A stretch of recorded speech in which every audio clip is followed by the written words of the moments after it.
যুগে যুগে প্রত্যেক নবী রাসূলগণকেই তাওহীদের বাণী প্রচার করতে গিয়ে কঠিন সব পরিস্থিতির সম্মুখীন হতে হয়েছে।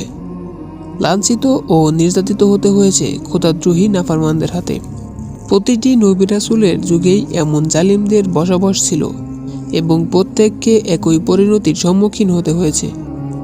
এ সকল পাপিষ্ঠ অহংকারীদের পরিণতি হল ধ্বংস। এরকমই একজন অহংকারী খোদাদ্রোহী বাদশাহ ছিলেন নমরুদ, যার অহংকারের সীমা এতটাই লঙ্ঘন হয়েছিল যে খোদা তার সৃষ্টির ক্ষুদ্রতম একটি জীবকে দিয়ে নমরুদের পতন ঘটিয়েছিল, যা ইতিহাসের সকল অহংকারীদের জন্য শিক্ষাস্বরূপ। পৃথিবীর বিভিন্ন ধর্মপুস্তকগুলোতে নমরুদকে দুনিয়ার সবচেয়ে ক্ষমতাশালী মানব ও পরাক্রমী এক শিকারী হিসাবে উপস্থাপন করেছে। কথায় আছে, শিকারের তার মহাসাফল্যের কারণ ছিল চামড়ার তৈরি হযরত আদম আলাইহিস সালামের একটি পোশাক।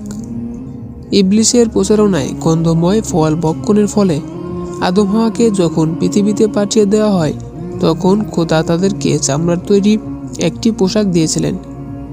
বংশ পরম্পরায় নূহ আলাইহিস সালাম থেকে হামকুশ হয়ে এই পোশাক নমরুদের হাতে এসে পৌঁছায়। এই কোটে কিছু চিহ্ন খোদিত ছিল, আর যখনই কোনো পশু ওই চিহ্ন দেখত তখন সে গুড়ি মেরে নত হয়ে যেত, যার কারণে ওই সব পশু শিকার করতে নমরুদের কোনো সমস্যা হতো না। নমরুদের রাজা হওয়া সম্পর্কে নানান কাহিনী বর্ণিত রয়েছে। কারো কারো মতে শিকারে পারদর্শিতার ক্ষমতাকে অলৌকিক মনে করে মানুষ তাকে তাদের রাজা বানিয়ে নেয়। আল্লাহ তাআলা হযরত ইব্রাহিম আলাইহিস সালামকে জানিয়ে দিলেন যে, ইব্রাহিম, নমরুদকে সতর্ক করে দাও তার উপর শাস্তি আসার আগেই। সুতরাং হযরত ইব্রাহিম আলাইহিস সালাম নমরুদের কাছে গেলেন তাকে সতর্ক করার জন্য, কিন্তু তাকে দেখে উৎফুল্ল হলেন নমরুদ এবং বললেন, নিশ্চয়ই আমরা তোমার খোদাকে হত্যা করেছি, এবং সঙ্গে সঙ্গে তীরগুলো দেখালেন। হযরত ইব্রাহিম আলাইহিস সালাম বলে উঠলেন, আমার স্রষ্টা চিরঞ্জীব, চিরস্থায়ী। তখন নমরুদ বললেন, তিনি যদি মারা না যান তবে তার সৈন্যদলকে একত্রিত করতে বলো, আমি আমার সৈন্যদল নিয়ে ময়দানে সমবেত করছি। এই কথা শুনে হযরত ইব্রাহিম আলাইহিস সালাম তাকে বলেছিলেন, আল্লাহকে ভয় করেন, তিনি তো আপনাকে রাজ্য ও রাজত্ব দান করেছেন, আর তিনি পরজগতের প্রতিফল দাতা।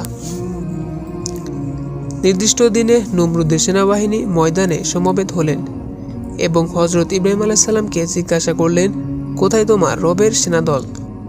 হযরত ইব্রাহিম আলাইহিস সালাম দূরে আকাশের দিকে আঙ্গুল দিয়ে বললেন, দূরে কালো রঙের একটা মেঘ দেখা যাচ্ছিল।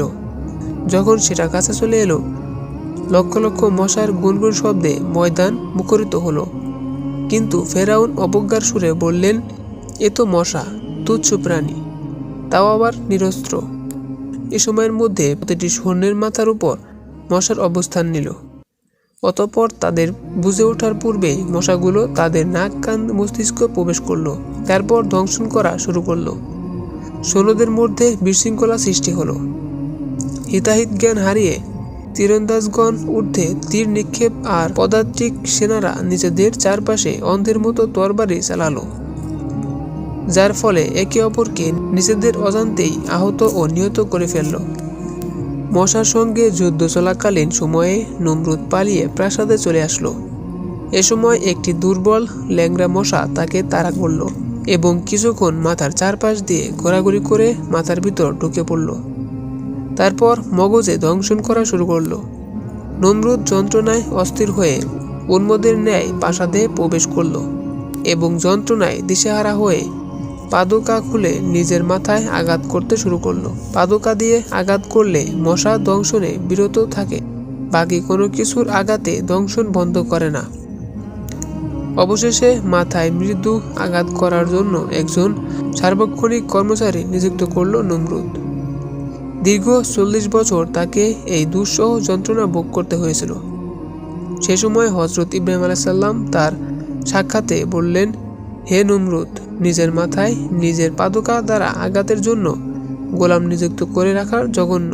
আরও বলল, এখনও সময় আছে আল্লাহকে সর্বশক্তিমান এবং অদ্বিতীয় বলে স্বীকার করে নিতে। কিন্তু নমরুদ বলল, হে ইব্রাহিম, আমি দুনিয়ার অধীশ্বর, অন্য খোদাকে আমি স্বীকার করি না। তখন হযরত ইব্রাহিম আলাইহিস সালাম বুঝতে পারলেন যে তাকে আল্লাহ তাআলার পথ প্রদর্শন করেননি। সে কখনো সঠিক পথ খুঁজে পাবে না, কিন্তু হতাশ মনে ফিরে চলে এলেন। বন্ধুরা, ভিডিওটি এ পর্যন্তই ছিল। যদি ভিডিওটি ভালো লেগে থাকে তাহলে একটি লাইক দিবেন এবং চ্যানেলটি সাবস্ক্রাইব করে আমাদের পাশে থাকার অনুরোধ করা হচ্ছে।